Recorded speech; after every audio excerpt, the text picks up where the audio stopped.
Dale, I do have a question. I bought some indigo paper. Yes. So this is the first time I used it is today. Um, do I need to know anything? One thing, on one side is different than the other. If you hold it up on an angle to the light, one side has a rougher texture that's it doesn't have those lines going through it. Those are the presses. Can you see that? Yeah. Don't use the one I've used it, but use the other side, the one that doesn't have the lines going through it. I've used both sides. I prefer the side that looks a little bit more pebbled than with those lines going through it. We'll see. Mine's kind of wrinkly because it's maybe because of the box it came in or something. So it's sort of wrinkly on my when I taped it down. That is fairly normal. Is it 300 pounds? Okay. It's a 300 pound. 140, I think. Okay, well, that's probably why. It's you just tape that across the top, not all the way. Do you have 300 pound? Yeah. The 640 grams is 300 pound. And then there's another one that says 320 grams, and that's the 140 pound. And why they put it in grams to mess up us Americans, I don't know. Because it's made in India. It's made in India, that's why they do that. But I wouldn't worry about it. It should say on the label. Yes, I think they didn't have a choice of 300 pounds. They should have. Well, they might not be in. They also sell it in 200 pound, but there's only a couple places you can find it if you go digging. So I only need to tape it like on the top? Just tape it on the top. It needs to expand and contract. Or you could just leave it no tape at all.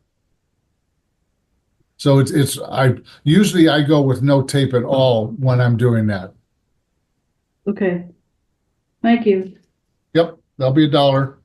It's in the mail. Yeah. Let's get started. We're on record, I'm assuming. Yes. Okay, we're recording. All right. We have a photograph that was sent to me by Francie, and she didn't realize she signed up for a pastel class up in Land O'Lakes today. So it's actually kind of humorous. So anyways, I added onto the house on the right-hand side here, and I put the figure that was up near the door out here, and I took away the burning pit and the 3 people. And actually, I'm going to try to handle the background very simply. It's going to be darker over here, lighter and airier over here. That pine that's up in here is not going to exist. And then the grass is going to be very light, but I've cut down on the cast shadow. It's very heavy in the foreground. And it almost looks like it's from another structure because of all the straight lines. So I'm going to have just a little bit of a cast shadow down here. So I'll be eliminating certain things that were in the photograph because that cast shadow is too heavy. It's too large. So it's gone. So I'm going to start off with the ultramarine blue. And I'm going to have a lot of water with this. And I'm just going to paint it right up in here. Up to the top there. I'm going to add a little bit more blue to it here in the middle. A little bit here, there. And then I'm going to jump down to the foreground because I want this up here. Timing in watercolor is everything. So I'm jumping down to the foreground so that I'm giving this time to set in and dry somewhat. I'm going to bring that sky down to the house there without getting the spots on it. Like so. And whatever I put down first will influence what I put on top. So I'm not overly worried about it. But the foreground, I am going to take the sap green with a little bit of that ultramarine blue that we've already mixed. And I'm going to take the yellow, like so. And then I'm going to take a little bit of the burnt sienna, just to kind of gray it down. We've got kind of a grayish grass here. Can you confirm which yellow you're using? The yellow medium. Thank you. And I'm going to wash it in very casually. I'm going to add a little bit more brown to it here. Going to kind of very casually go around the figure. Did you see which yellow? Yellow medium, Yellow medium, and then the burnt sienna too. burnt sienna, and the green.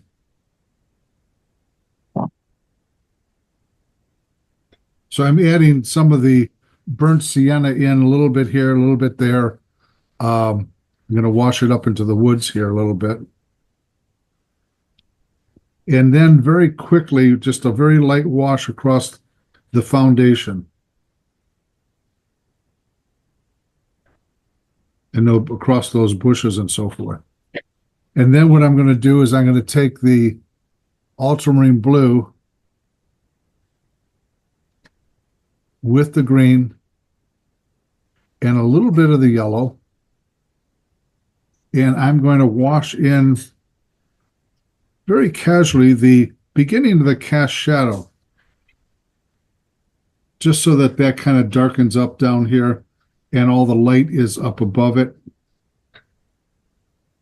So we have that set. Now, this is good enough to start working on this. So I already have the green here that I want to use. I am going to add a little bit of yellow to it. And I'm going to go ahead and I'm going to brush up some of these pines that are in here, like so. Very casually. I'm not trying to overmix anything. I'm going to take the brown matter and the yellow. And I have a tree that's our fall colors that were up here a few weeks ago. And I'm going to paint that right in here like so.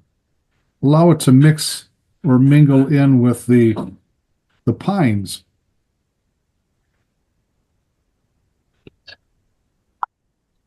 Going to add a little bit more yellow to it.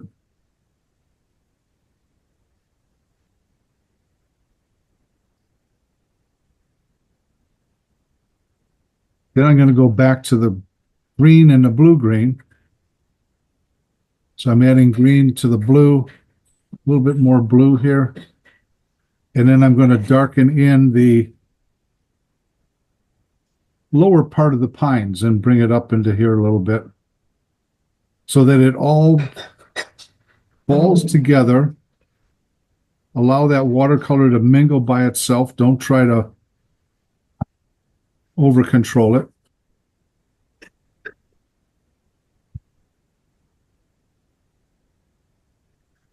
And I'm bringing it right down into what I originally put down towards the bottom. Then I'm going to come over here and I got another pine up in here and I'm putting in everything kind of on the lighter side. Sometimes that will give us a little bit better control, that we can easily go over things.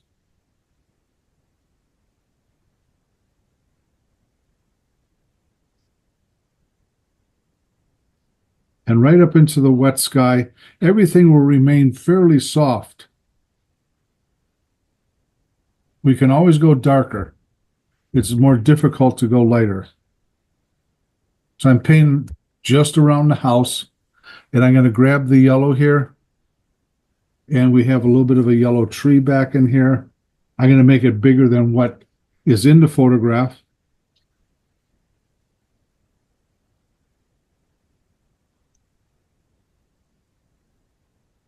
And then I go back to a little bit of the green mixed in with this yellow there.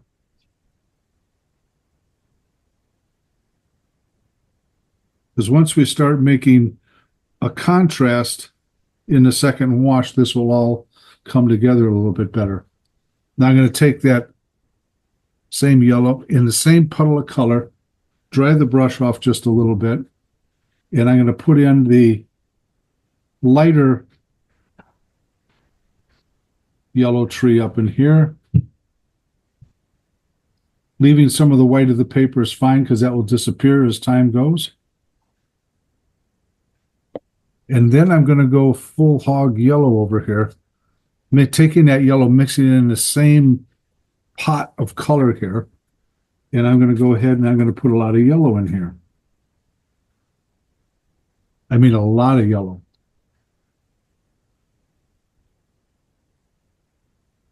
There's a fence next to the house that I am going to leave also at this time. But a lot of all this is dry brush in here. Then when we get down into the lower part, I'm going to add a little bit of that blue-green in here. Because we can always go back in and manipulate it a little bit. I'm going to leave the house alone completely. But I will add that fence in. So I'm going to take a little bit of blue here with the yellow, and I'm going to go ahead and I'm going to tone that fence kind of just to give it a little bit of value. A little bit more blue. Painting around the head of the figure and then down. We'll separate the fence from the background later. So what we've got here, I started off with the blue up in here very lightly so we don't end up with too much blue to start with. And I'm going to catch that right there. So I painted the blue first, let that set in a little bit. Then I came down here with yellow green and blue green, all very light. I added a little bit of burnt sienna to this so that we're picking up some of the warmth from the background. Then once this had set in, then I went in with the green and the blue and a little bit of burnt sienna in it. I put a lot of burnt sienna with the yellow here and a little bit of the brown matter, a little bit of yellow there. Went back to the green, then to the kind of a yellow grayed down a little bit that went up and through here, dry brushing, almost pure yellow here, and then back down to the blue-green here, washing over the fence. Now, I'm going to take my paper towel, and I'm going to pull the fence up just a little bit like that, so that it has a tint on it, but it's not too dark. I don't want it as dark as what's in the photograph. So I'm leaving the house alone. I'm leaving the figure alone. So this is just the first wash. And I'm picking up these droplets here only because sometimes they have a tendency of leaking back in and they can cause a problem.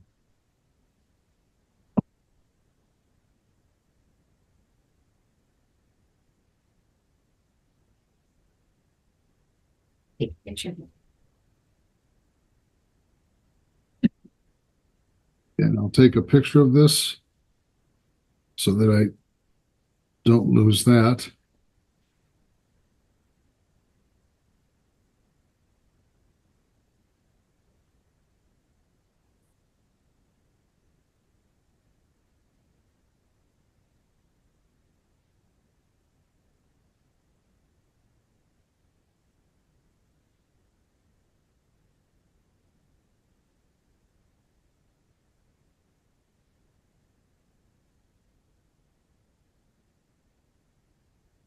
But you always want to start off with 90% of the time an all-encompassing wash of color, although I did leave the house alone in this particular wash.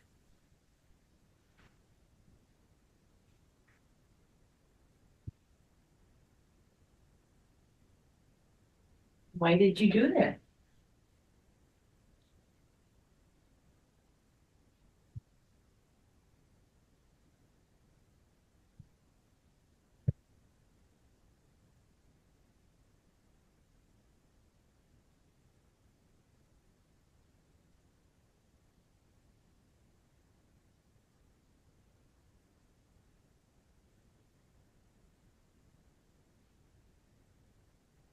Actually, with this overcast, damp day, the colors in the woods are really pretty this morning.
Any questions at all?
Miguel, on your drawing, I thought there was a slanted roof behind the house, but you've just got that squared off, so that's all green.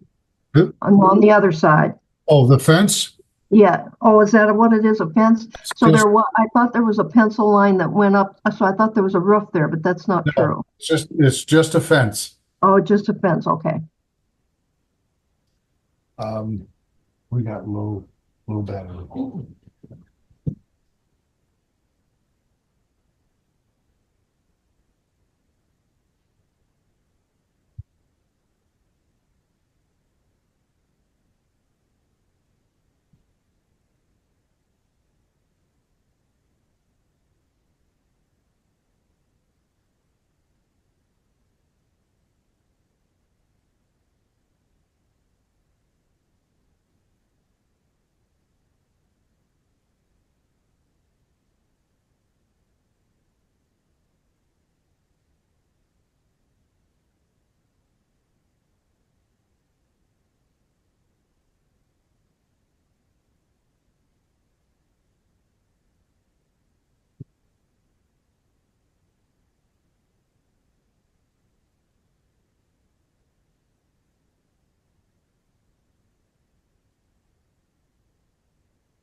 I'm not sure I like this paper, Dale. It does take some used to getting or getting used to, but It's kind of pilly. it's kind of what? Pilly. Pilly. Uh, It's like, it shouldn't be. It's 100% cotton. Maybe because of 140 pounds. I've used 140 pound before and it's never done that. okay, here's my deal. All right. What about the little bit of green that's a little bit darker underneath here? And your green over needs to be a little bit darker here.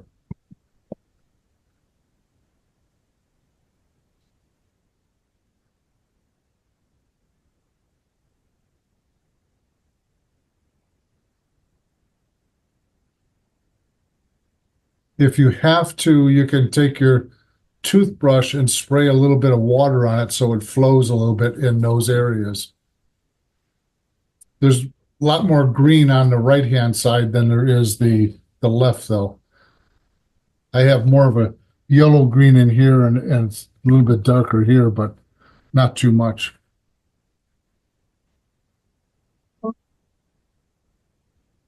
Okay, that's good. You want to include the little bit of the bottom of the foundation in here too on this, Beth. Just Okay, that. There's some shrubs out front yeah, of the house. It's an awful narrow house. That's why I needed to balance it off. It was needed a side room on there. So the person who owns the house has to put a side room on now.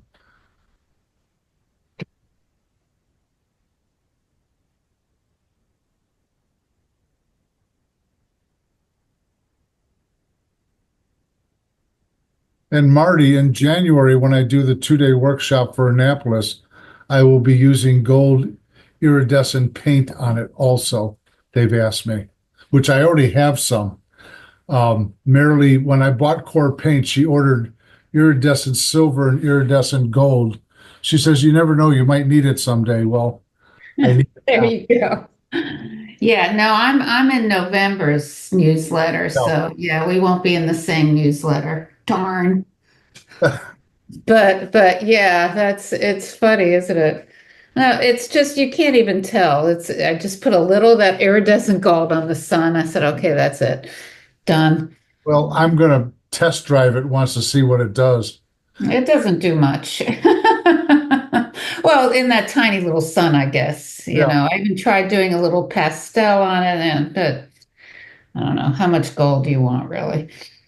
Well, depends on the subject, I guess. You're right, exactly. All right, so here's this one. I Okay. made my house a little bigger. All right, that's better. Okay, that's good. The only thing I'm saying is you could probably intensify this yellow orange in here a little bit. Okay. Dry brush it in. Yeah, so that's the That's burnt the in brown matter and the yellow.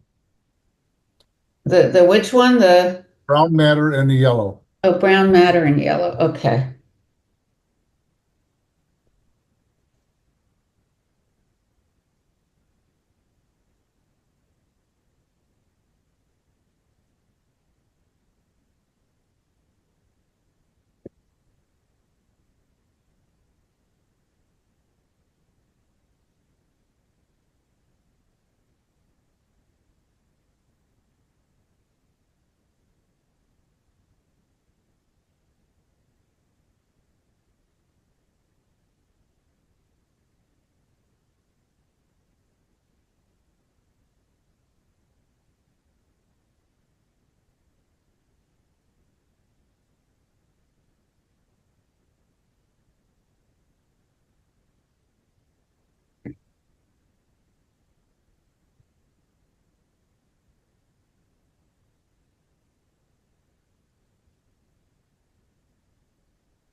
And then just leave it set there and you'll be fine.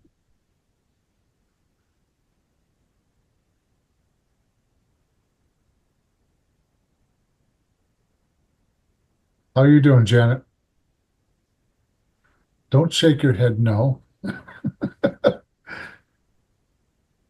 you put a frame on that one from last week?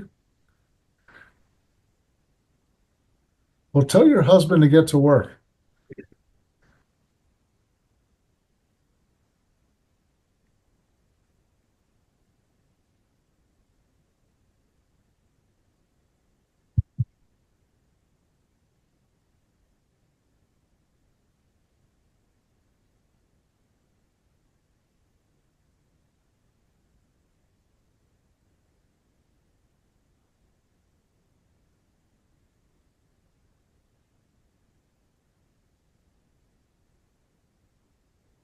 Elsie, how did that come out?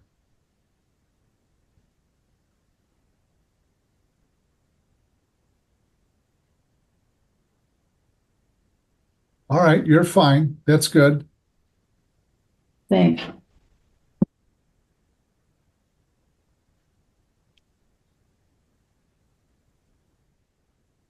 Because what you're going to put on top is going to be darker anyway, so it's going to turn out fine.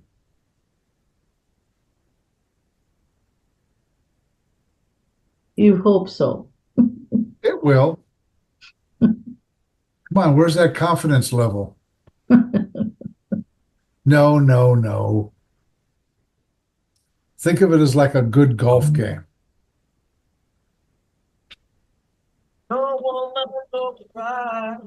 I actually broke 90 last week. Really, that's good. Yeah.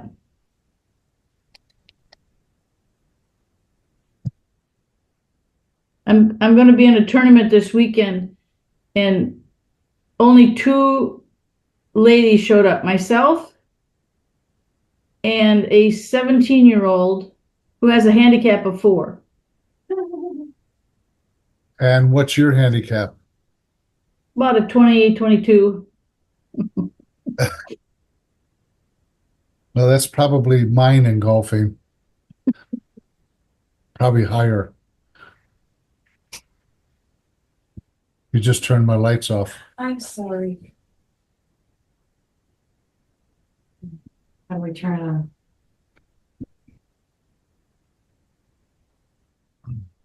It thought that it wasn't on. I was turning it on. Yeah, because I wouldn't have been able to get these lights on. I know.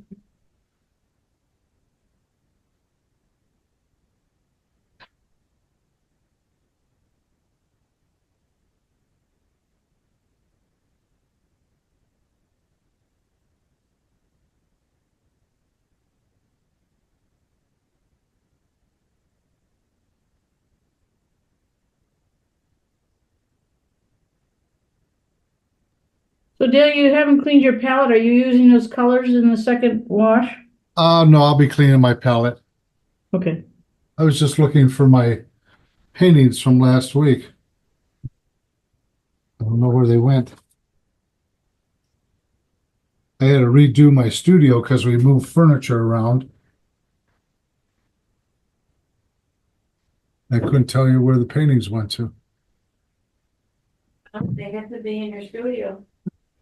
Yeah, I know. Oh, here. Do that. No, that's not it.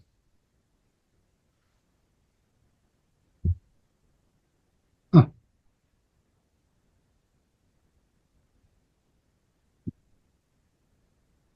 Interesting.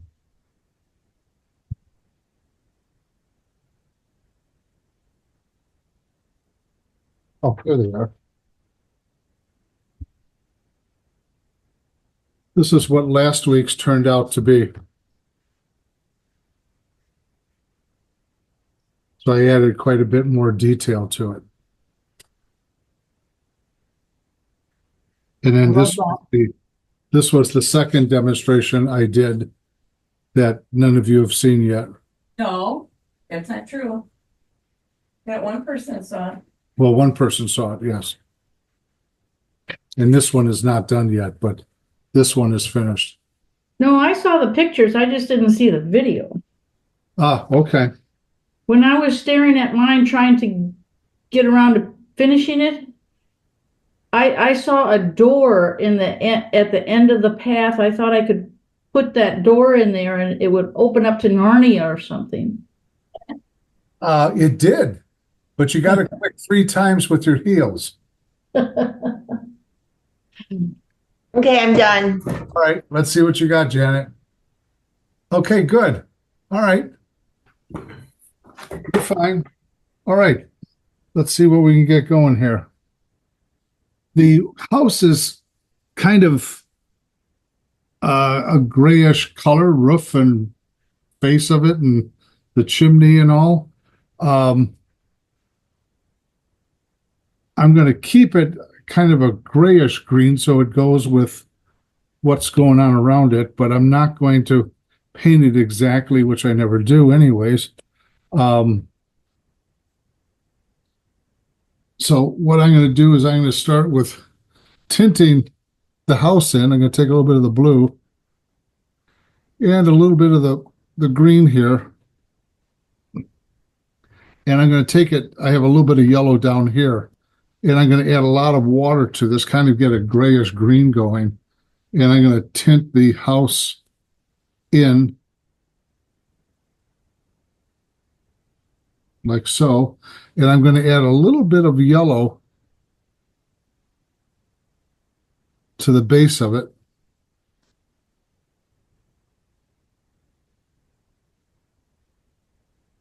So it goes with the rest of the painting.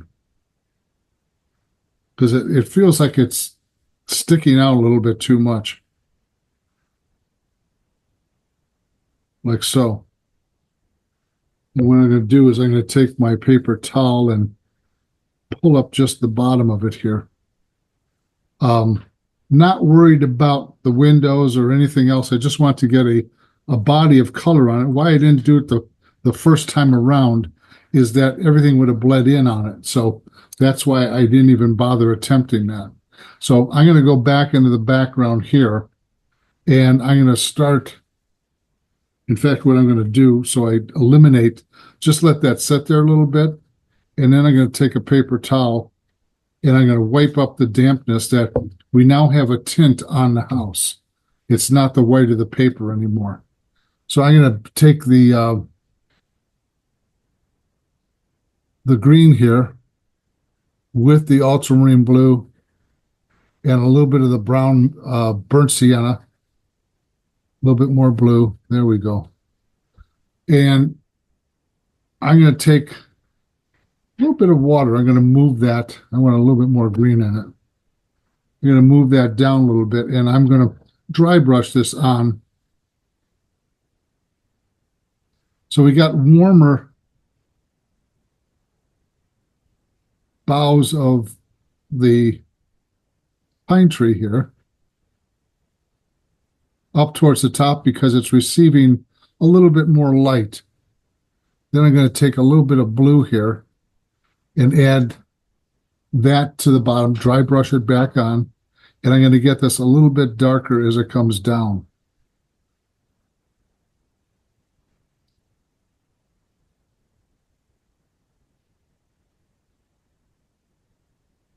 And I'm going to leave a lot of the previous wash show on this. And I'm really just pushing the brush a little bit more than dragging it. Now I'm going to get it a little bit darker as it hits the bottom here with a little bit more blue. And I'm going to add a little bit more burnt sienna to that, not much. So we get a little bit darker as we come down. And I'm also going to take some of that dark and put it up in between here while it's still wet to show a little bit of that darkness that falls into the shadow. A little bit more blue again. And I'm going to put that right in here. And then I'm coming down to the bottom, getting a little bit more scratchier. And I'm going to add a little bit of the blue right into this green here. I'm going to take a little bit of the brown matter, and I'm going to kind of dry brush it in on this over here too. And I'm bringing it up into the tree also, so that the tree has that inner core of dark that is showing.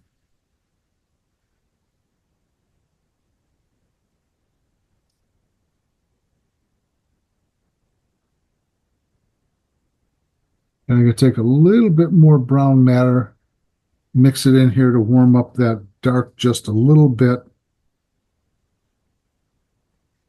And then what I'm going to do is take a damp brush, rinse my brush out, and I'm going to soften the bottom of this tree and bring some of that little bit of dark up on the roof underneath here, underneath the other colorful tree here. So I'm kind of playing around with it just a little bit more, dragging some of that color down. So this color doesn't disappear down here. It actually is still showing through. And then I'm going to take a little bit of the yellow, a little bit of the brown matter, a little bit more yellow, and mix it in with this so that we're kind of getting a burnt sienna or a raw sienna here.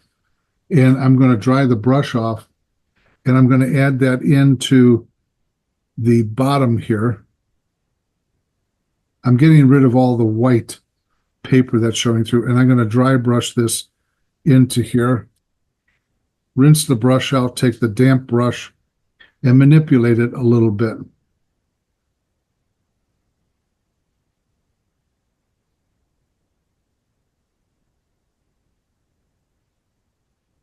And then take a little bit of this green that I have here, and I'm going to bring this out here so that I am slowly introducing this to the foreground with just a very light wash of this color that comes through here.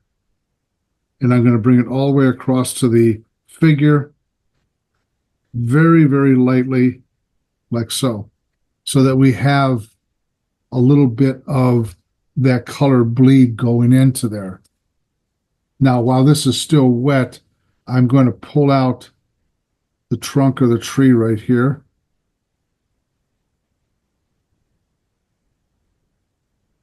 And I'm going to pull out another one right here.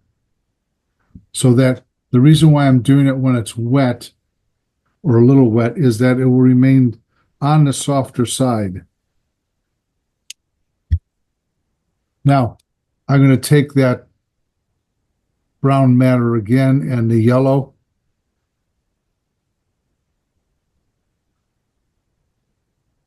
And I want to enhance this color in here by dry brushing it in.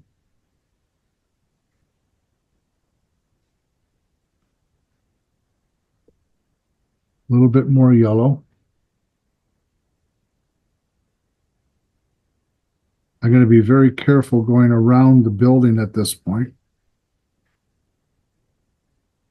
And I'm going to leave that set there a little bit for the fact that I need to go around that with the greens and the blue greens. I add a little bit more yellow again. And this is dry enough next to it that it will not bleed in too much or at all.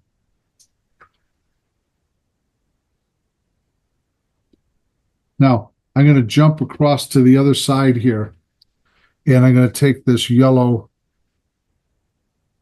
add more yellow to this over here, a touch of the green to slightly gray it. And I'm going to dry brush this in up over here.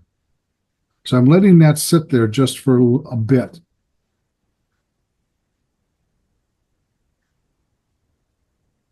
So it's a matter of jumping around on the paper, waiting for certain things to dry. I want a little bit of that yellow-orange popping through here also. And then I'll take just a damp brush and manipulate it just a little bit so it doesn't compete with this and it doesn't compete with that. Then I'm going to come across with a little bit more of the yellow in the paint again, the mixture. And a touch of the green. And I'm going to dry brush this up in here very simply. Not trying to make too much of it. Then I'm going to take some of the yellow again, make it a little bit brighter, and I'm going to put that in here.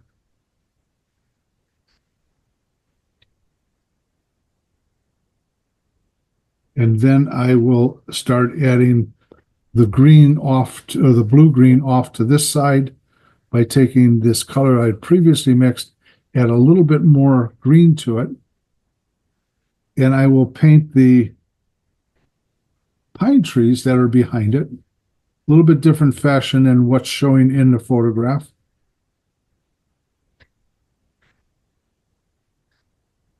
I'm going to paint a couple of light pine trees up above it here.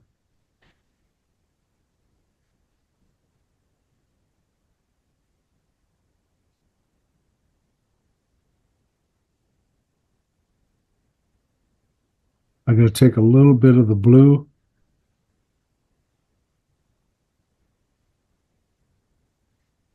and I'm going to add it in here just a little bit to close that gap of light that's trapped. You never want to trap a light between two darks as much as I did there.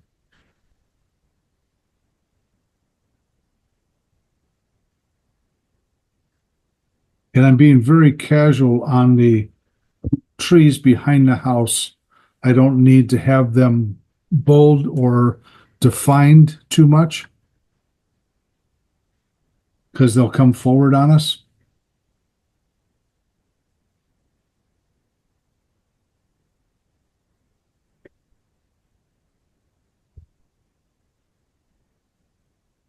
And then off to this side with the other pine tree.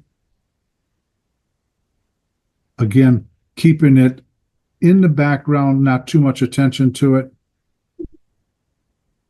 Like so. So you have kind of a rhythm going back there of different values. Now, the last thing I'm going to address is the darks in here and then stop. So I'm going to take the ultramarine blue and the sap green here.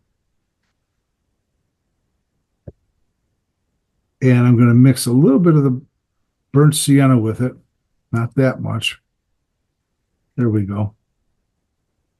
And I'm going to paint this side of the house here. Dry the brush off a little bit. And I'm kind of dry brushing in between. So I'm still showing some of the colors that were coming out there. And I want a little bit of that darkness coming up in here. I'm going to take my toothbrush with a little bit of water and spritz it in here so that it remains on the softer side. Kind of touching up along the house so that the roof doesn't seem so rough looking. And then I'm coming underneath these trees here and in between. So I'm doing a little bit of negative painting. I'm going to still take the toothbrush and soften this up between the trees. Go back and grab that extreme dark, drag it all the way downhill, dry brushing so that I'm still seeing my previous wash.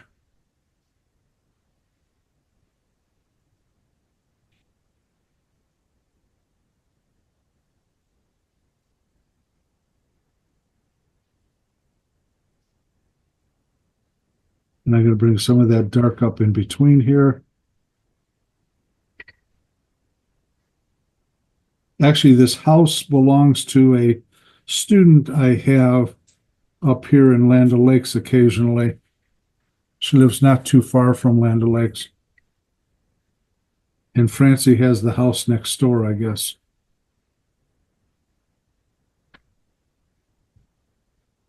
So I'm trying to make this very soft on this side and not take too much attention to the foreground away from what's going on.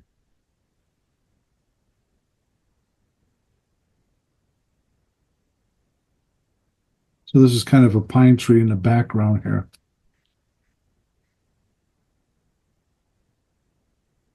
And a little bit of water. And I want to get this a little bit darker down here.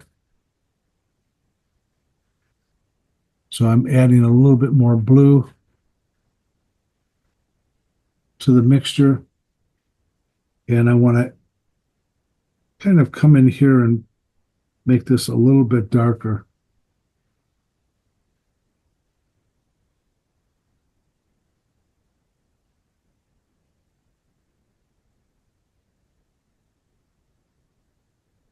There's the end of the fence.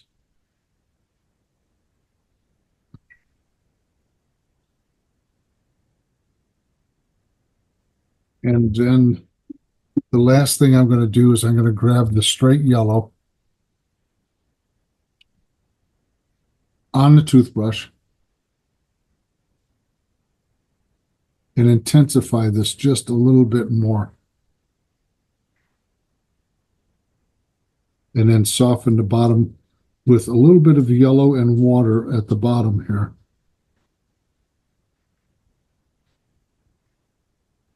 And then I'll take the blue just a little bit, and I'm going to put a little bit of a tone on the fence here,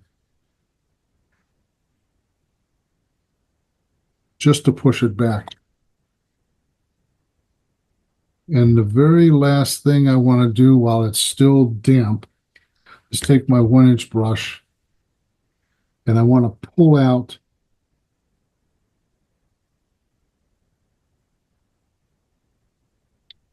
some of these lighter value trunks that are in here, but not quite as light as what's in there. So I already have a tint of color on the paper, so it will not get to as light as it is in the photograph.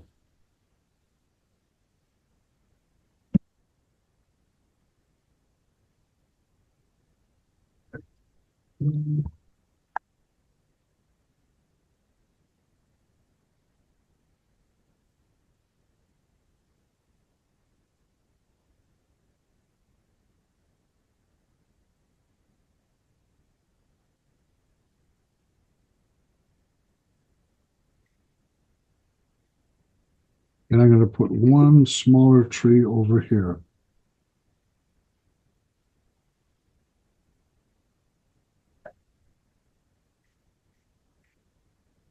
And I think that's where I'm going to stop.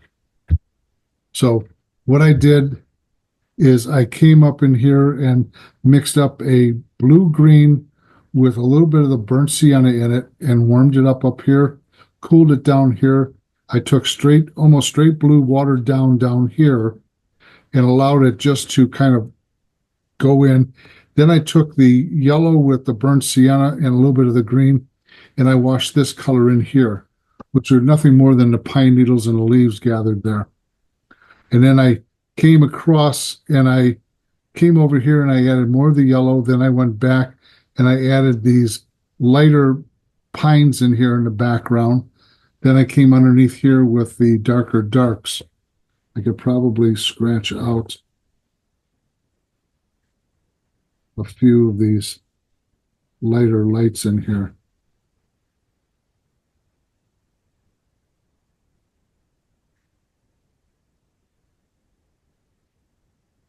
So that we have this dark underneath these yellows. I took out the pine over here, which I had mentioned before. But the first thing I did was I tinted the house a very, very light green with a little bit of blue in it, let it set there a little bit. And then I pulled it up so that we don't have the white of the paper. It has a tint on it, but it's ever so slight. So let me take a picture of it and I'll raise that up so you can see it.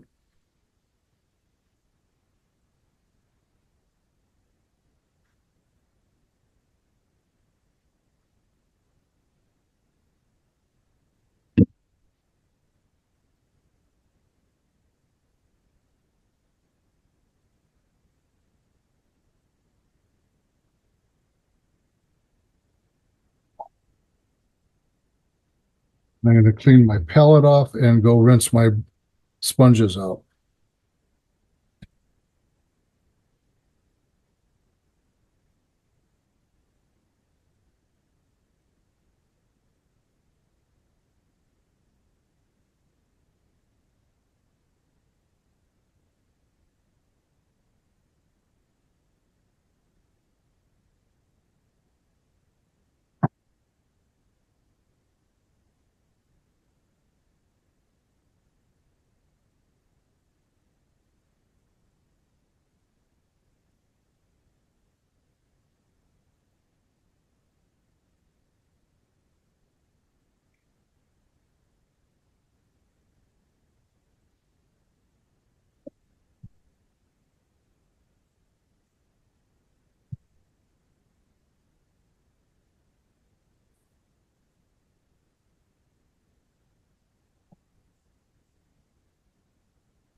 Next, I'll be handling the house in the foreground, so then I'll go back into the background later.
And we will be using a little bit of white in this also at the end.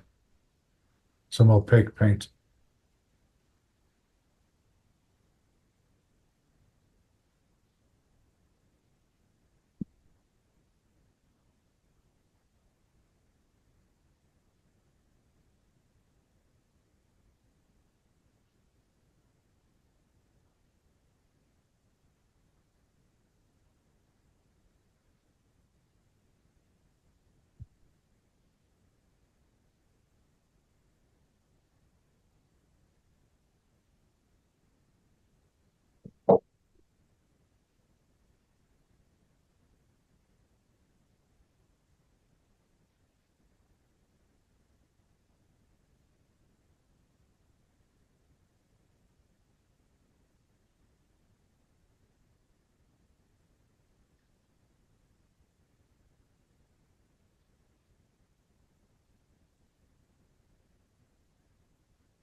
Oh.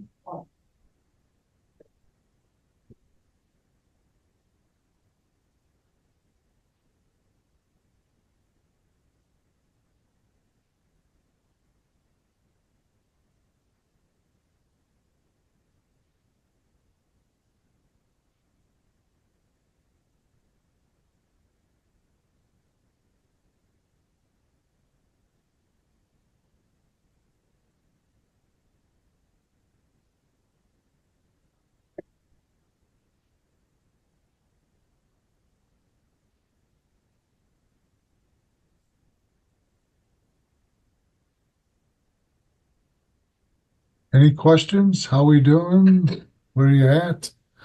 No making faces though?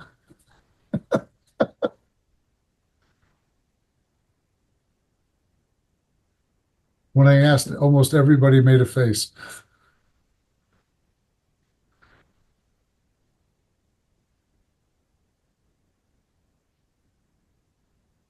Remember, you got to breathe and smile while you're painting. It helps.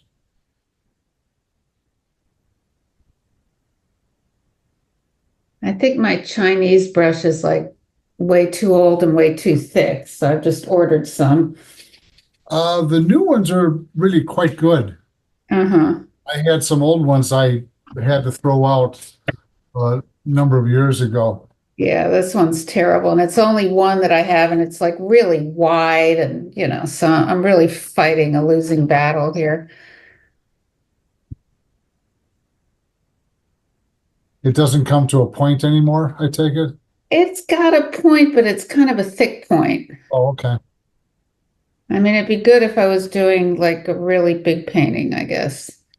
And Well, then lifting my colors didn't work real well.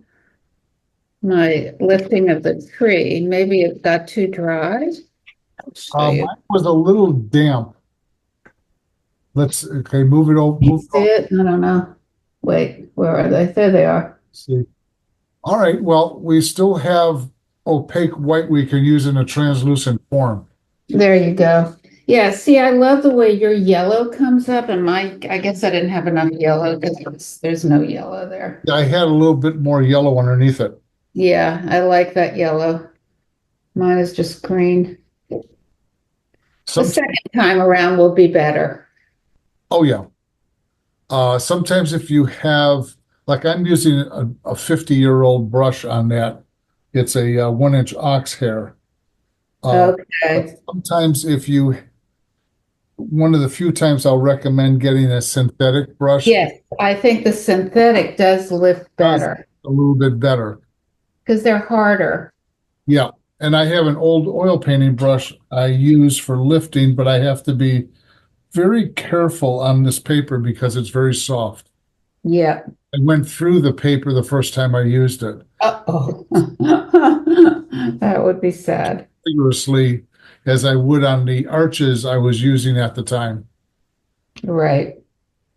And I also did a lot of painting on illustration boards back then too. And that used to take the brunt of that abuse. But then the illustration board changed their way of manufacturing paper and I didn't like it, so keep on changing just to find something I do like. Right.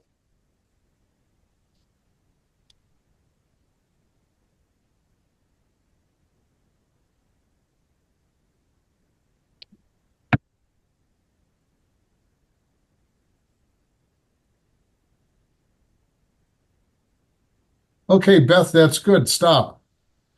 Very good.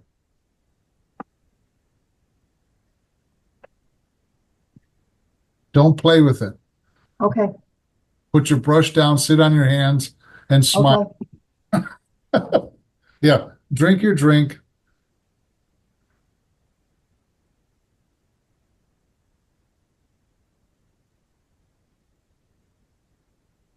One of these days at my workshop, I'm going to serve bottles of wine to loosen up everybody.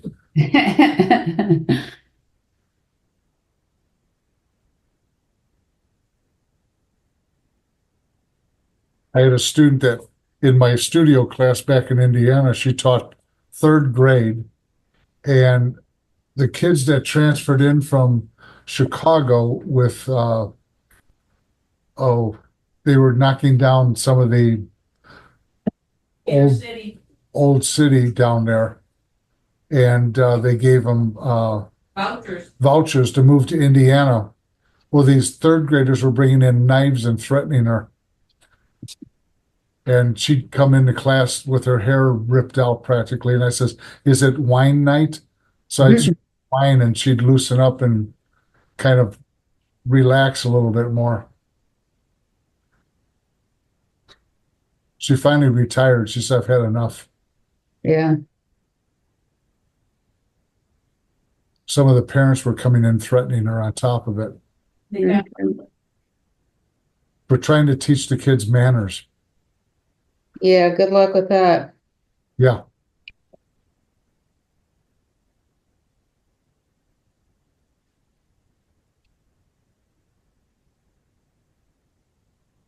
How you doing, Elsie?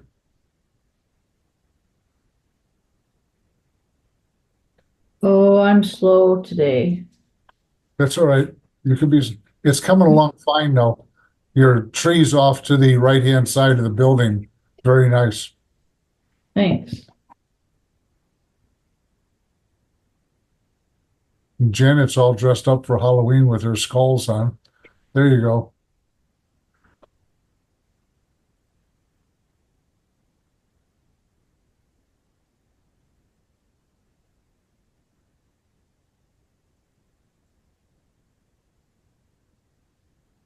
It's amazing how fast this came around too. All our leaves are down up here. Yesterday I spent a couple hours blowing the leaves off the driveway and the grass, and they're all gone now, except for a few on a maple in the back. I could probably count them. But we had fall last a long time this fall.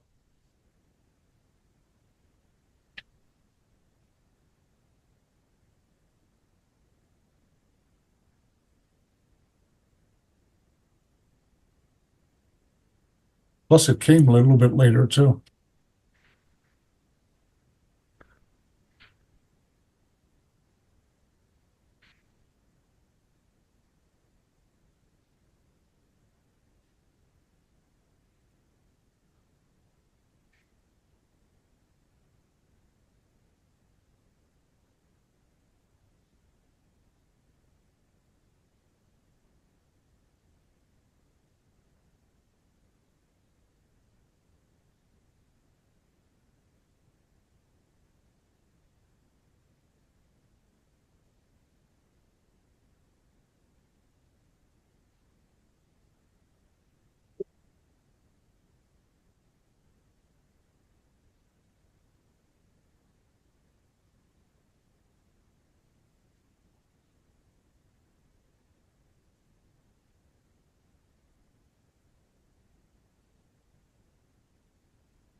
Anybody else ready to show?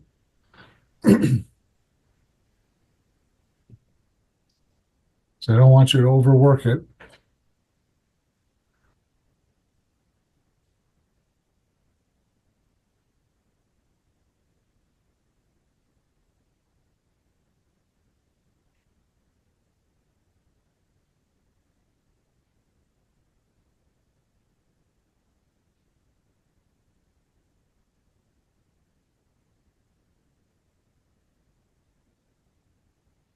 Okay. Hold it down. Yeah, I gotta stand up and I can see what I'm doing. All right, that's coming along fine. I would stop. Okay. It's not great, but Well, mine will be better. Plus, I'll have new brushes. Good old Amazon. yeah, really. We use Amazon for a number of things. No, it's coming along all right. It's good. Okay. You know, All right, good, Elsie. The only thing I'm going to tell you, Elsie, is take a damp brush and run it along the bottom here on this side yeah, a little bit so it's not such a harsh edge. Remember, sharp edges will attract the eye, and many times it's in the wrong place. And I'm going to have to be very careful with the building so I don't have a hard edge going all the way around it because it'll look like it's cut out and pasted on. Janet, how are you doing, dear?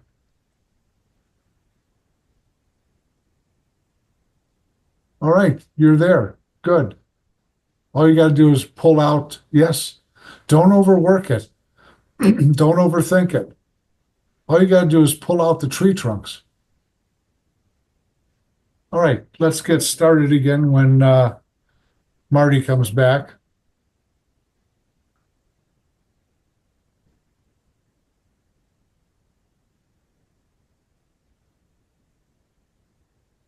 or not.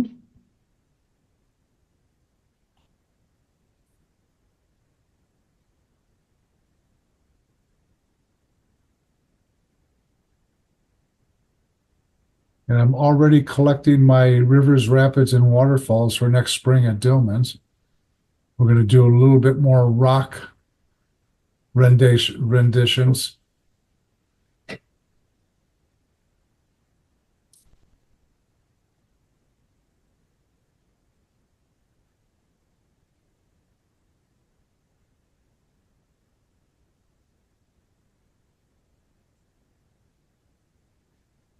Would you believe I might not even come to Wisconsin next summer? Say that isn't so. You're not going to come to your homeland, huh? Yeah, I think I might go to Maine and Boston visit my sister. Well, that sounds good too. Take a lot of pictures. Okay, we're going to start up again. All right, I'm going to address the house in the foreground and most likely the figure. But first, what I'm going to do is I'm going to take the toothbrush with just water on it, making sure it's cleaned off. And I'm going to add a little bit of water sprinkled down here on the bottom, and I'm going to lift just a little bit, not much. And I'm going to do the same thing on the other side here.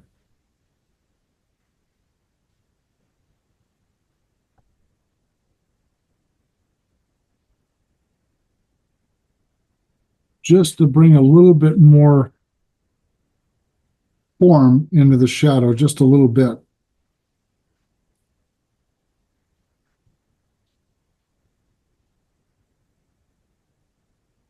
And it does give you a little bit of variation down here and over there. So onto the house and in the foreground. So I'm going to take my smaller 6 round here, and I want a little bit more contrast on the roof than what they have on their house. So I'm going to be taking the green so that it kind of goes along with the rest of the painting, and some yellow and a little bit of the burnt sienna and a touch of the blue to slightly gray it.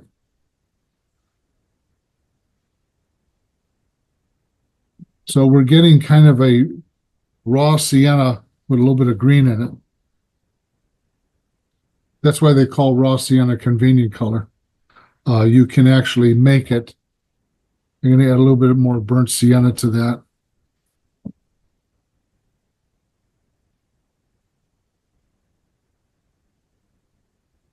But I want more contrast in the roof than what we had.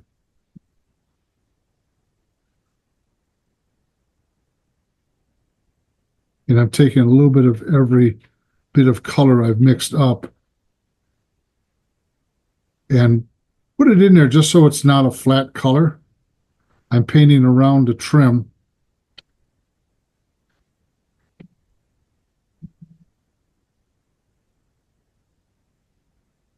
So that leaving the trim on the lighter side, and I'll tint that in later. So the trim will help separate the body color of the house from the roof color. Now the body color, I'm going to add a little bit of take the blue here and some of the burnt sienna and some of the yellow with no green in it. And I'm going to take a lot of water and I'm going to tint the body of the house in just to start it.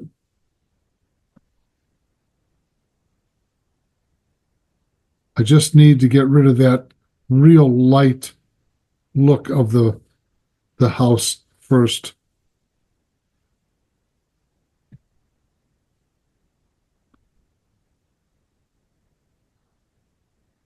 Add a little bit of blue to it.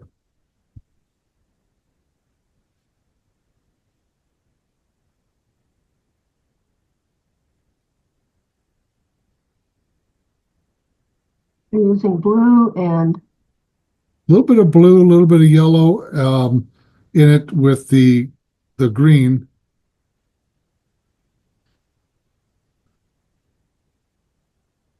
Not worried about the cast shadows on the house just yet, but it gives you I don't know, a kind of a grayed down beige.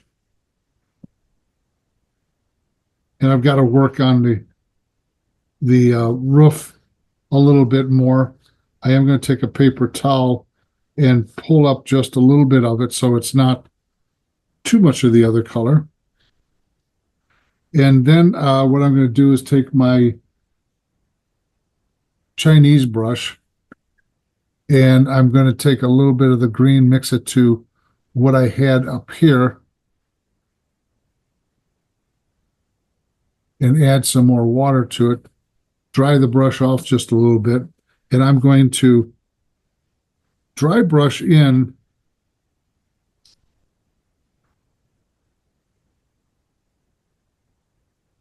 the grass area.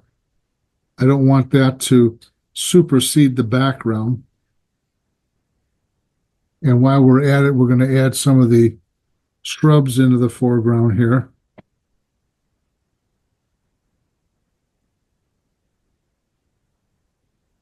Just to get a feeling for them.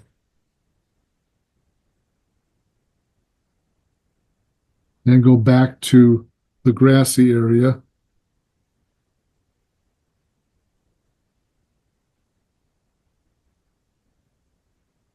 I'm going to intensify and darken the grass off to the left-hand side a little bit more.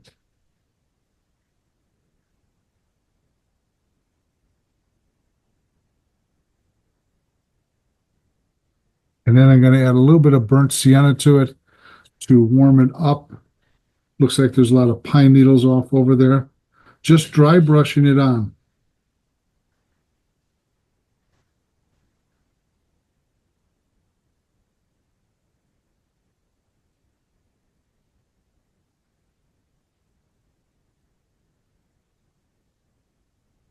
Add a little bit more of the burnt sienna going up into the forest there to bring some of these other colors in. Add a little bit more off to the right-hand side here.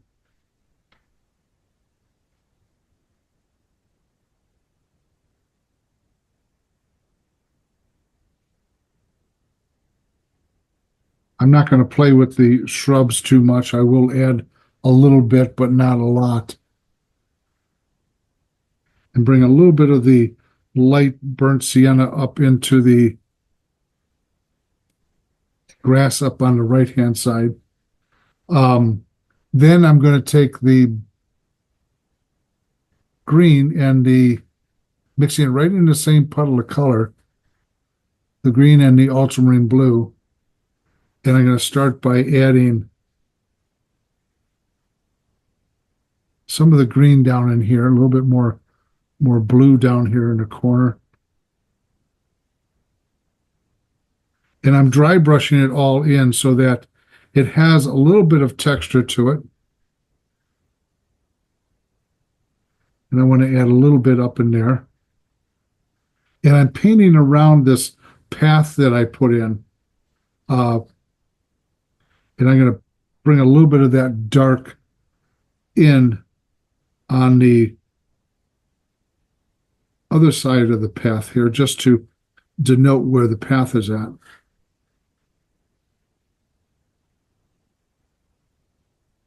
And bring some feeling of some of the grasses up.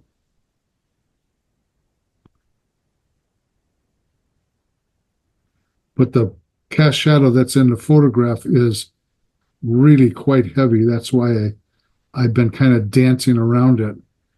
It's not something you'd want to put in to your painting.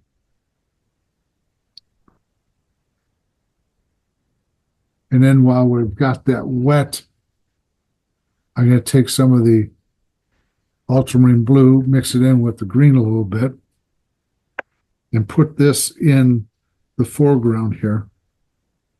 And so it doesn't spatter all over creation, put the paper towel down.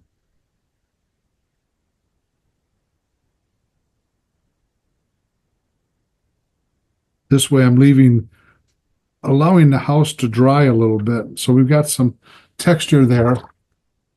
I'm going to take some of this lighter yellow green here, and I'm going to put that in up here also. Just a little bit more green in it.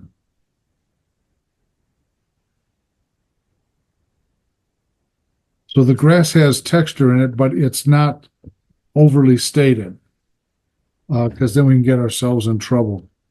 Now, I'm going to see, yeah, the house is fairly dry. So I'm going to go back into the house. And I've got kind of a cool gray here. It's got green in it, blue in it, a little bit of the burnt sienna and the yellow.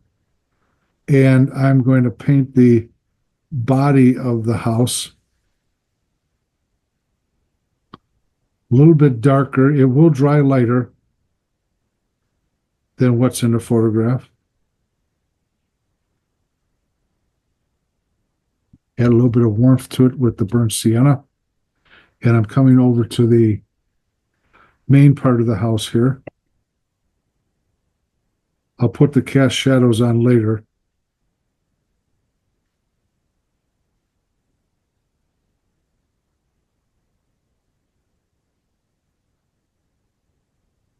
But I'm painting around the windows at this point.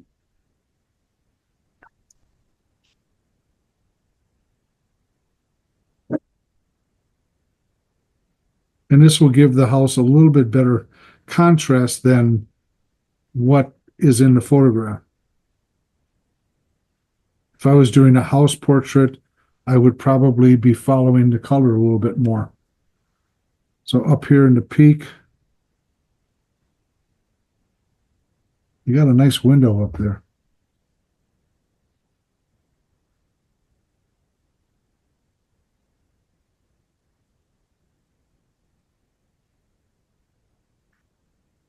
And then I'm going to paint the windows in. So I'm taking the blue, a little bit of the green, and I am going to paint the windows in, not too dark, but enough to be contrasting.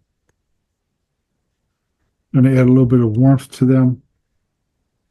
So I want every window to be a little bit different.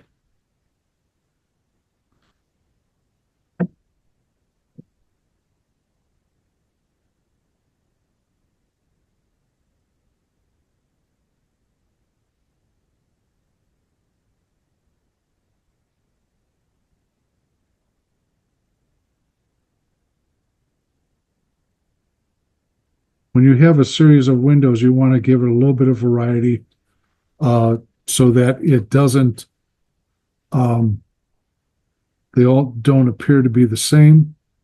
And I don't want to make them too dark because that will look like it doesn't have any glass in it. It's got to be reflective to some degree. So I'm going to lift up a little bit here and there.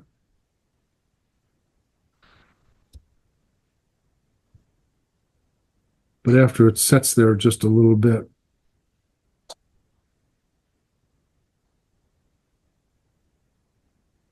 So I got a little bit of green, a little bit of yellow, a little bit of blue. And I'm going to take just a paper towel and lift up just a little bit. Then we have the door, which in this case is open. I've got it closed.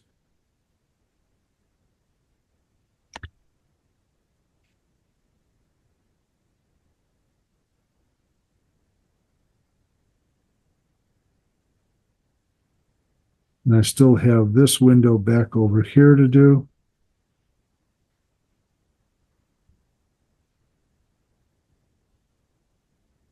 And then the windows up above her, which are probably the darkest.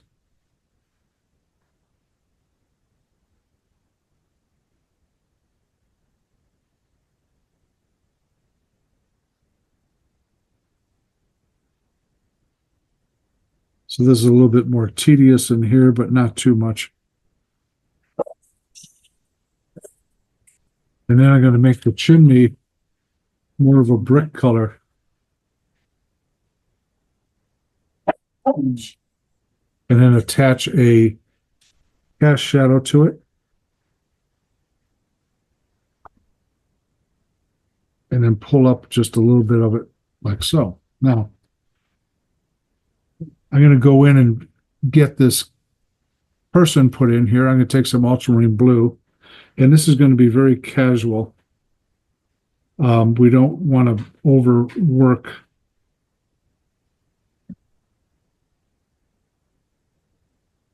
And I'm going to take the yellow and a little bit of the brown matter.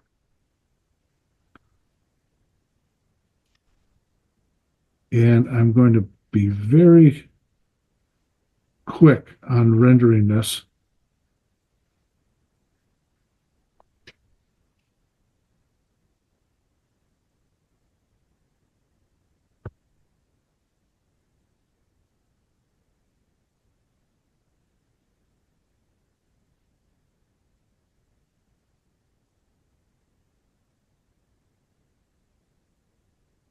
Put his head on his shoulders.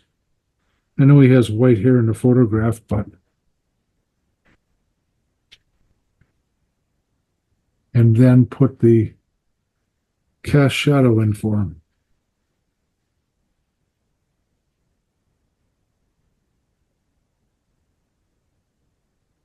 And I'll finish him up later.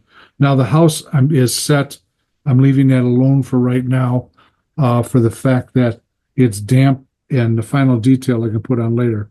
But I am going to tone the fence in a little bit more.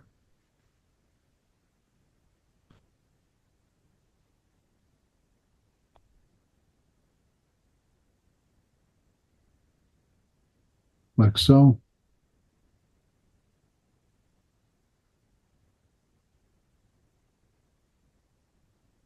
And I want to put a little bit more texture into the grass here and there. with a dry brush on my number 6 here. Not worried about the background at this point. So I'll work on that a little bit later.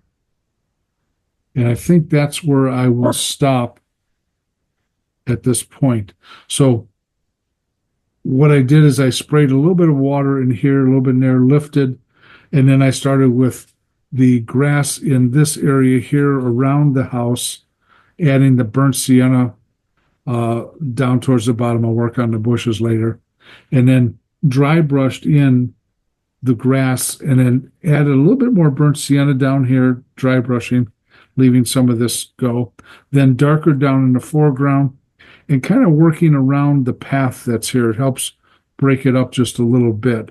And then I created a warmish gray for the body of the house. I am going to make the roof a little bit darker than what's here in the photograph, than what's here also, so that there's a little bit of contrast between the roof and the body of the house. And very quickly tinted in the fellow walking up to the house. But I wasn't trying to make a mini figure portrait of him. Just very casual. Dale, didn't you tint the house first? Yeah, that was in the last wash.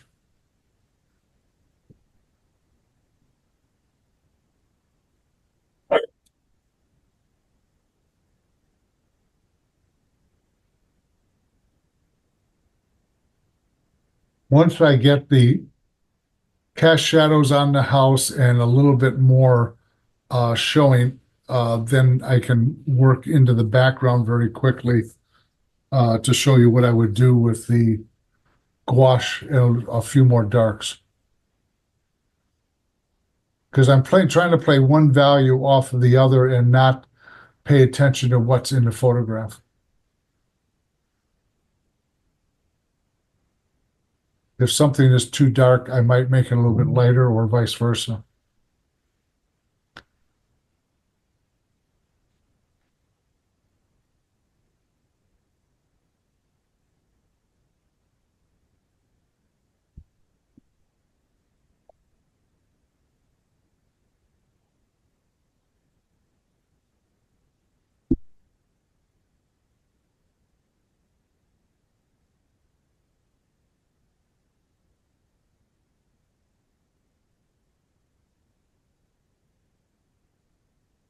And I've got to soften up edges on the house yet.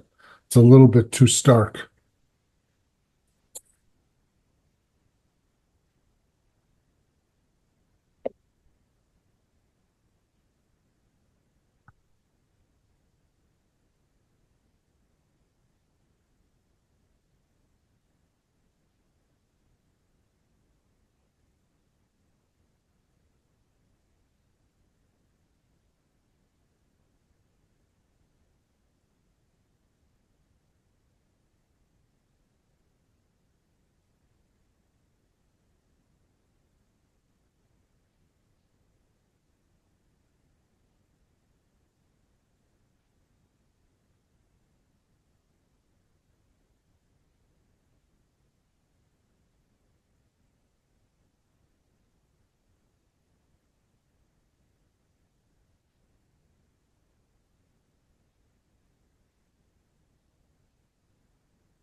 Yes.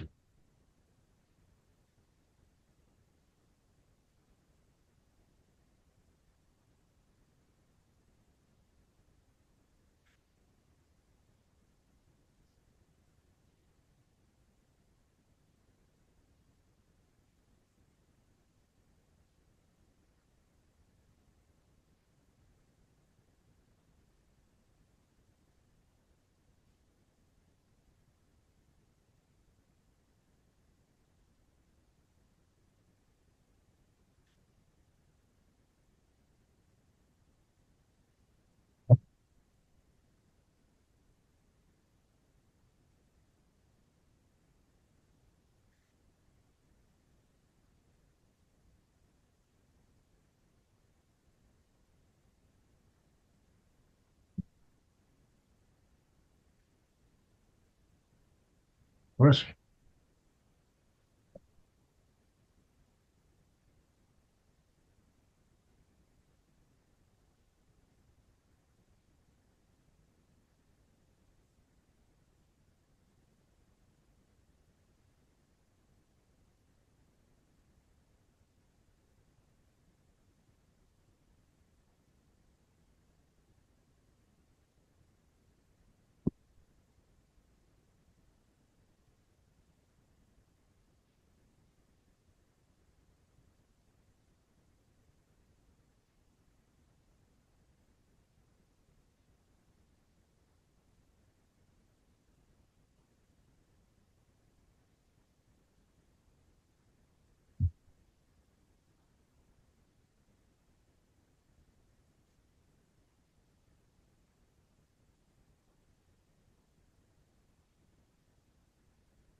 Any questions at all?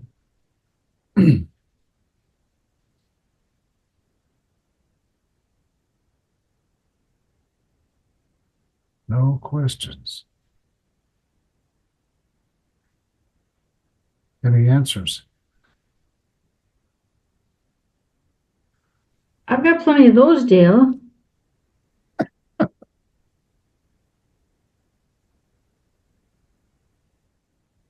I'll give you about 5, 6 more minutes and then I'll finish this up.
I'm gonna go get some clean water.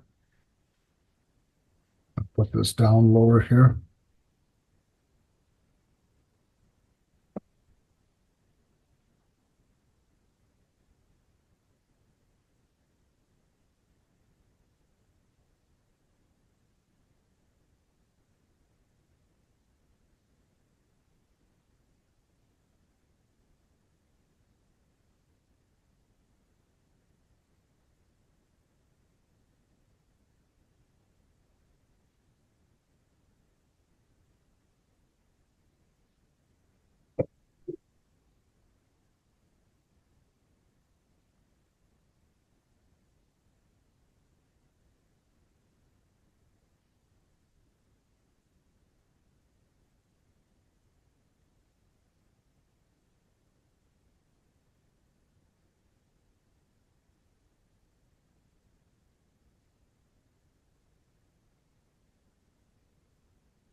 Anybody ready to show me anything?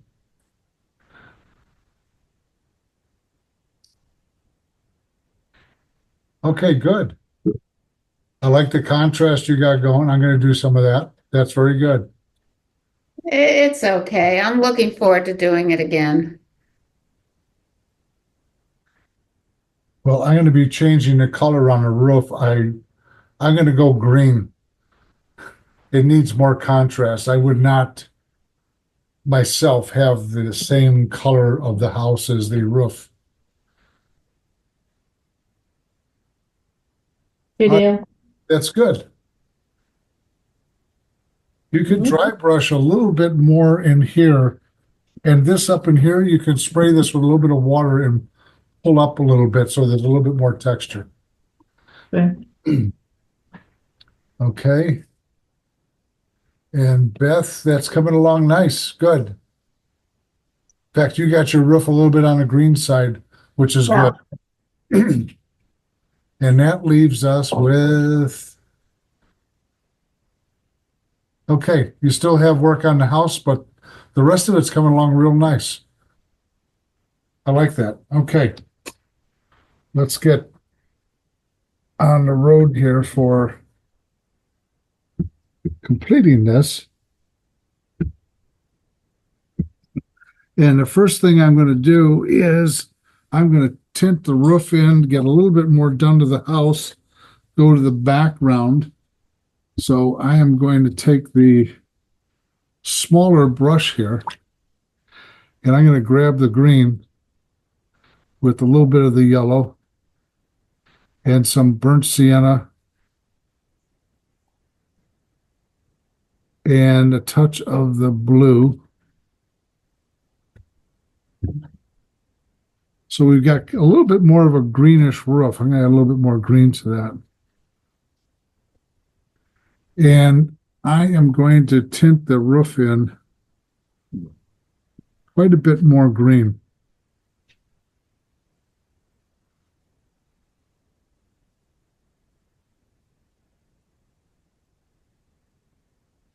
And I'm going to leave some of the color that is underneath here just to show a little bit of character. Add a little bit more blue to it. Just wasn't a fan of that light roof.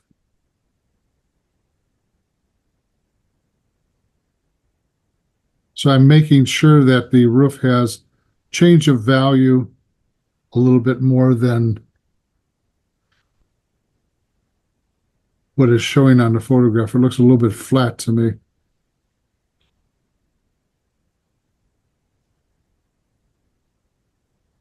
So I'm trying to show a little bit of variety in the roof.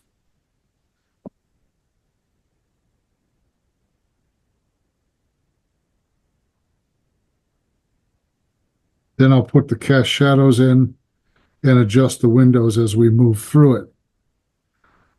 But I'll probably have to come back for that. This gives us a little bit of balance on this. And then I'm going to take a little bit of the blue and a touch of the burnt sienna just to get a grayish color. And I'm going to give the cast shadow, it can't change color too much because of what the body of the house is showing. So I got a little bit of blue in there, and this helps give the house a little bit more contrast, and it will soften against the and I'll deal with the windows later, but it softens against the background a little bit more.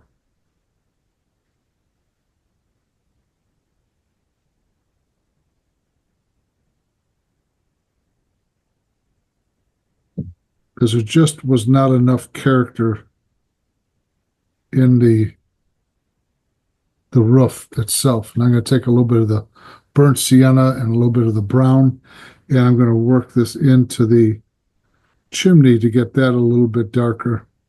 And I'll worry about the cast shadow of the chimney once the roof dries. Now, I got to go back into the background, and I'm going to add a little bit of color into the roof here. And we have a little bit of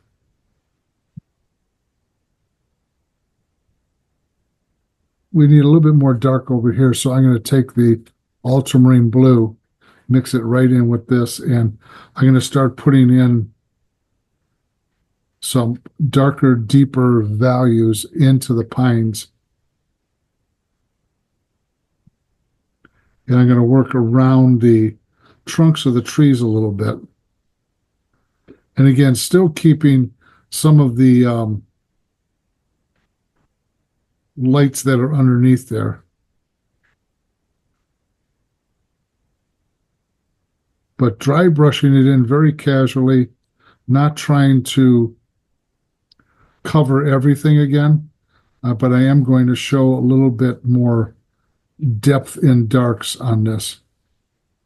And I'm going to go over to the other side of the house, and I'm going to get some more contrasting value up against this also. And a little bit above the house. Not quite as dark as what it is off to the right or off to the left, but I just want a little bit more contrast of value above the house.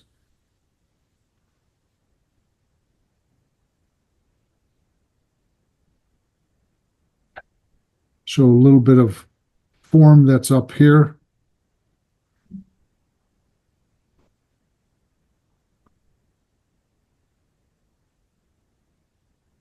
No. And then start with negative painting around certain subject matter that is already been established.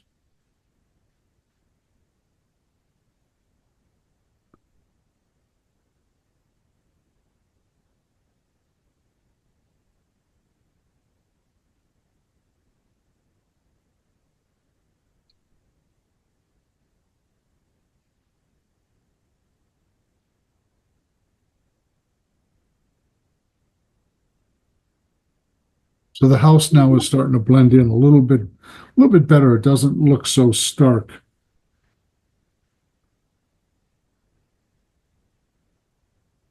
So again, painting around the tree trunks will pop these out a little bit more. Going to add a little bit more green and blue to the mixture. And a little bit of burnt sienna.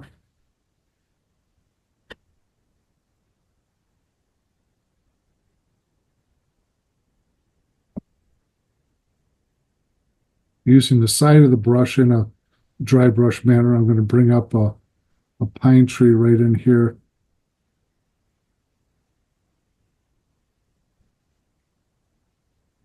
To help break this area up just a little bit more.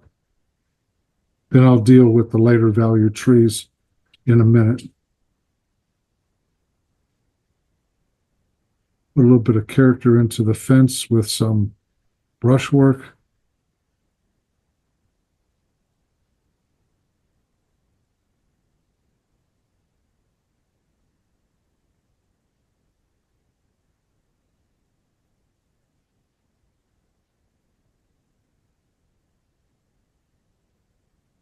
Trying to make it a little bit more descriptive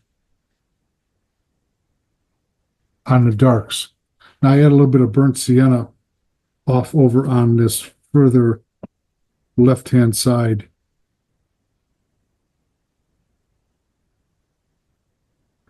And I'm being very casual about it so that there's nothing that becomes too descriptive. As I come off to the far left, I'm doing much less work. So I don't have too much over there that needs to be dealt with. Now, with the yellow and so forth, I'm taking a little bit of this yellow here that's grayed down, and I want to put that in this tree here so that it doesn't pop too much. So I'm graying it down just a little bit more so that these yellow trees will not, again, be all the same.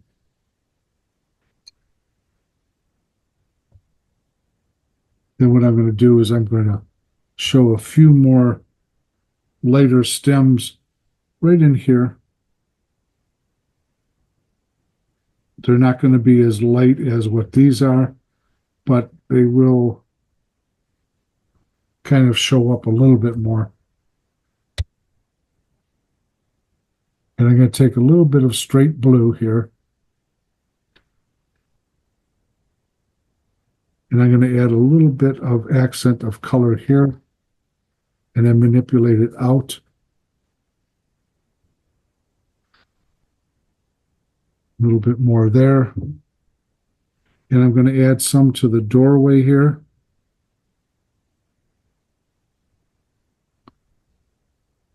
Not a lot, just enough to bring a little bit better focal point there. Take that same blue, now that I'm jumping around, and I'm going to add it to the windows up in here. And a little bit in the windows here, up on top where it goes into cast shadow. I'll leave that dry and come back to it. Now, I'm going to mix up the white paint here.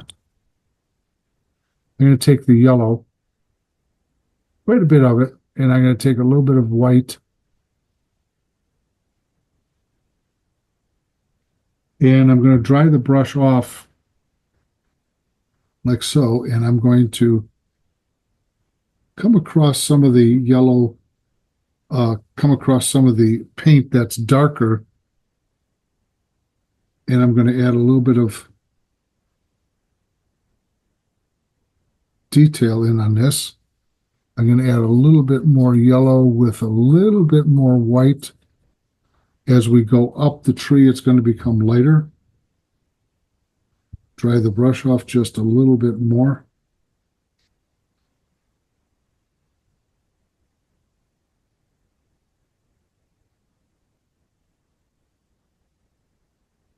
And start filtering it into some of the dark areas down at the bottom here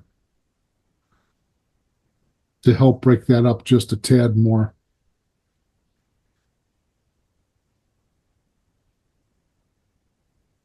And up towards the top, a little bit more light dry brushed. So that will help break that up and give it a little bit more form. And then I'm going to take a lot of white with a little bit of the blue, and that should give me a little bit of a yellowish gray. And I'm going to tap that off, and I'm going to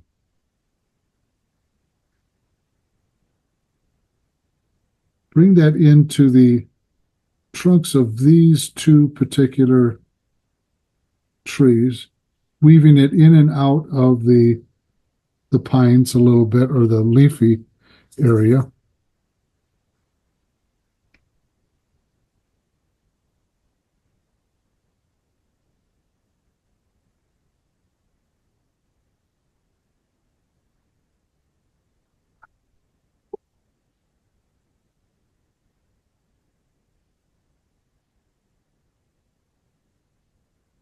Just a slight bit. Then taking the same color and enhancing a little bit, not equally and not everywhere, some of the moldings on the house.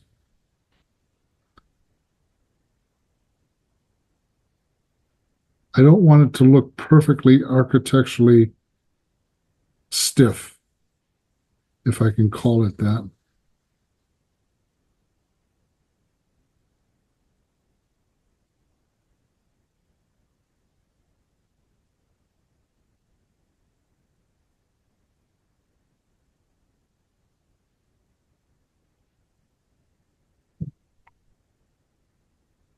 Then I'm going to take a little water and make it translucent.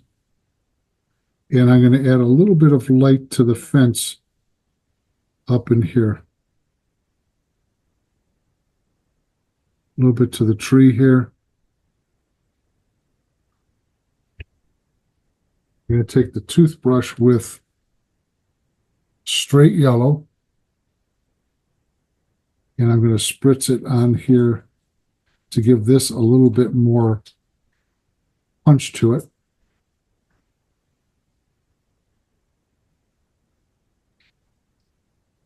And then I'm going to take that same yellow and add brown matter to it. And I'm going to give this a little bit more punch. Back of the house here.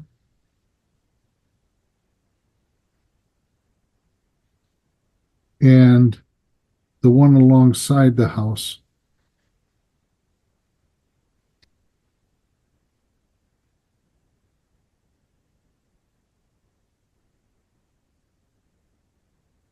Then I'll deal with the bushes by taking a little bit of the burnt sienna. And I'm adding more color to their shrubs than what they have at that time.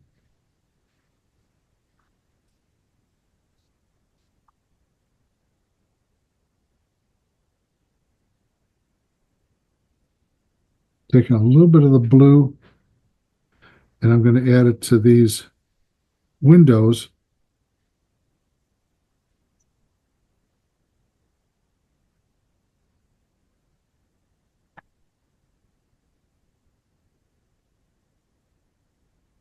Whoops, wrong blue.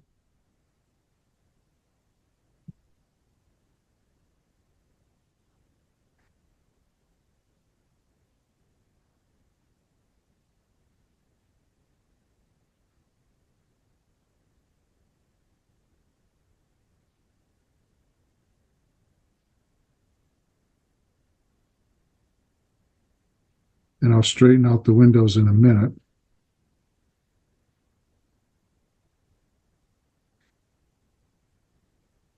And we have a little bit of darkness that is right on top of the shingles here, especially on the right-hand side.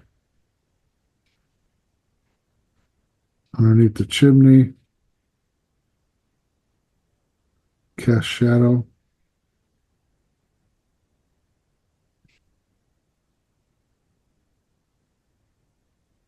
Then I want a little bit of darkness showing on his pants here.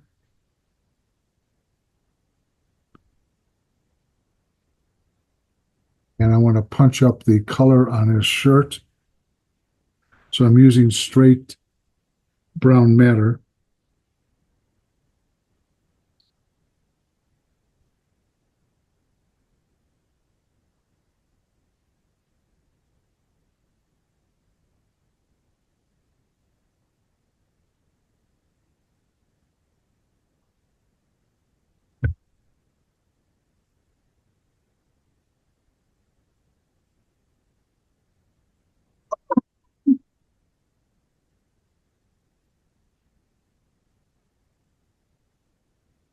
Punch up the shadow a little bit more. And then I'm going to take the rigger brush, wherever I've got it here. There it is. And I want to put some darker branches in here and some saplings. So I'm going to lift this up just a little bit more.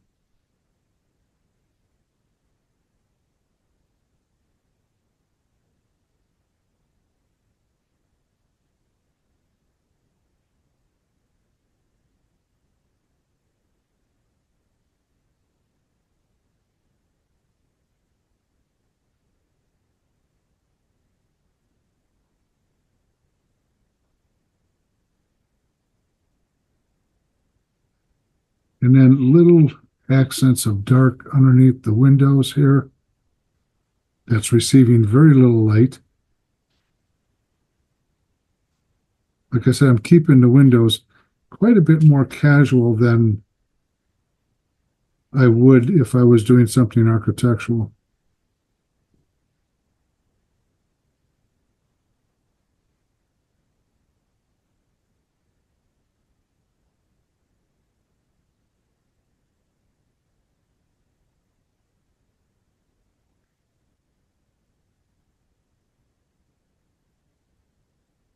I'm going to take a little bit of the red here with some burnt sienna, a little bit of that green to gray it.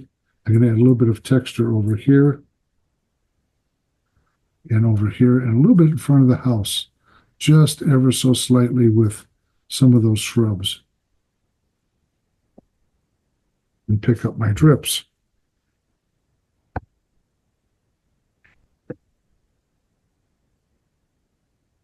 And then I'm going to tend to the windows just a little bit more. And I'm looking at having a cast shadow run a little bit more across the house. But I want to get this cast shadow up here a little bit darker. but I also want to show a little bit of warmth in the windows. Just a slight bit more here and there. And leave that dry a little bit. Then I'm going to take some very light green with a little bit of white in it, not much, and add just a little bit of texture going off over in here. And I'm going to add a little bit of the bluish cast to the, this is with translucent gouache.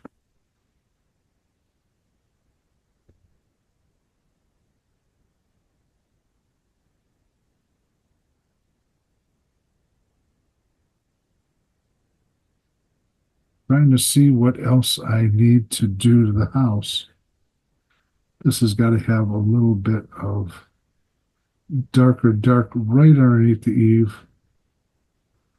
And I'm looking at a little bit darker green right above this roof here with a small pine tree that kind of comes up and then out.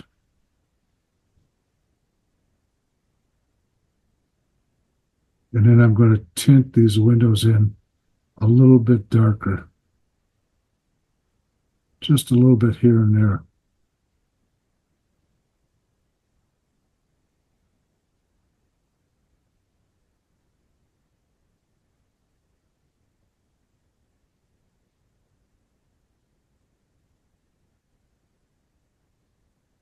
And then change a few of the fence things in here just to give a little bit of color in there.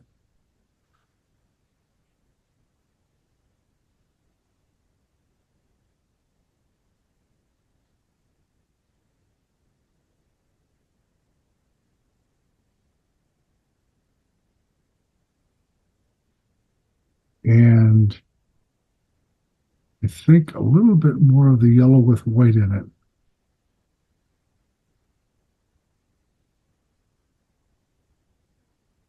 Now this is where you could play a little bit too long, but I want to bring in a few little accents of color up near the house. Like so. Kind of dry brush it in, make it connect a little bit.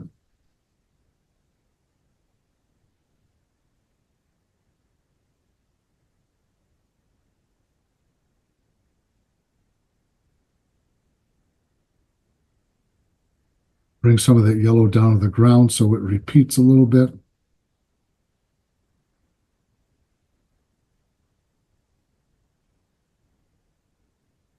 And I still think that the body color needs a little bit of help in certain areas.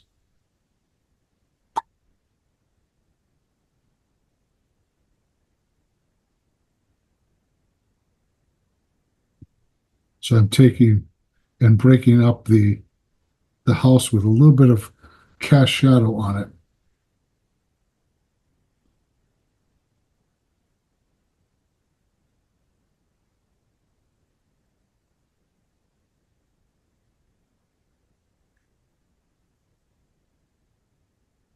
And let's see what it looks like with the tape off.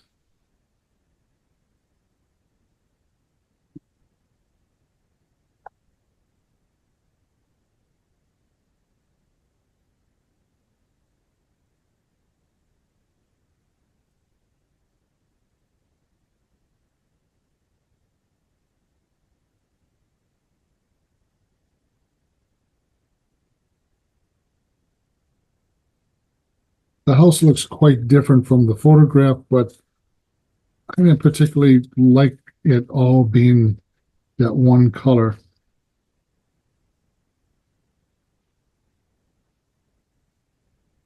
I might do one more thing here.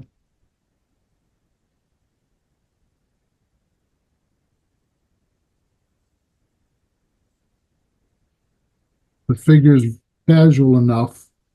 The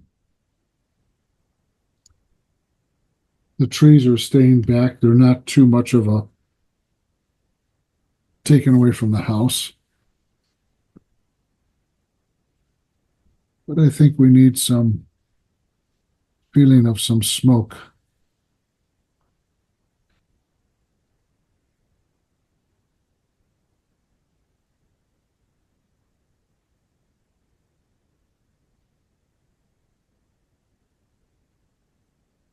Running up through here like so.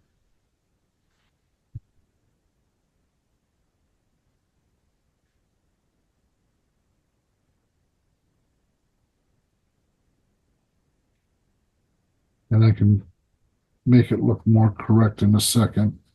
I just had to create the trail that it's going to do.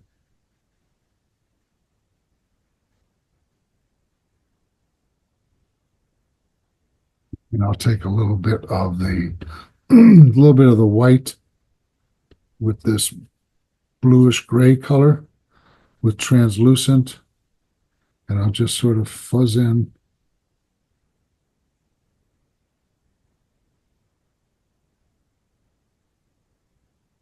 that smoke coming out.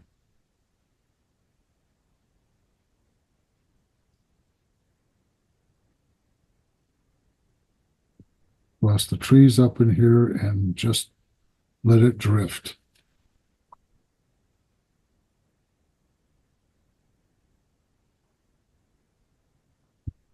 So now I think the house is a little bit better being melded into the woods than having one stick out just a little bit too much. So let me put it up on the thing so you can take a picture of it off your monitor.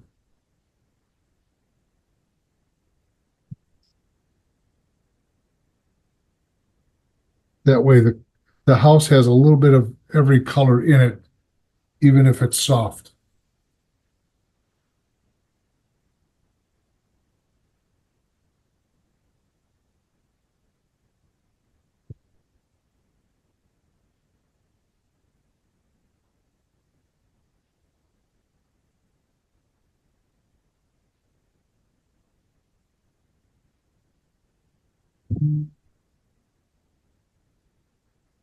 And next week we're doing a snow scene, since we're getting snow tonight.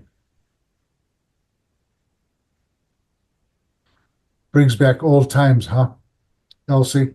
That's just so bad. Yeah, like it's only gonna be 80 here, so. Well, that's all right. It'll bring back a memory of Wisconsin. I vaguely remember what snow looks like. It's white. It's cold. Oh, it's not that bad.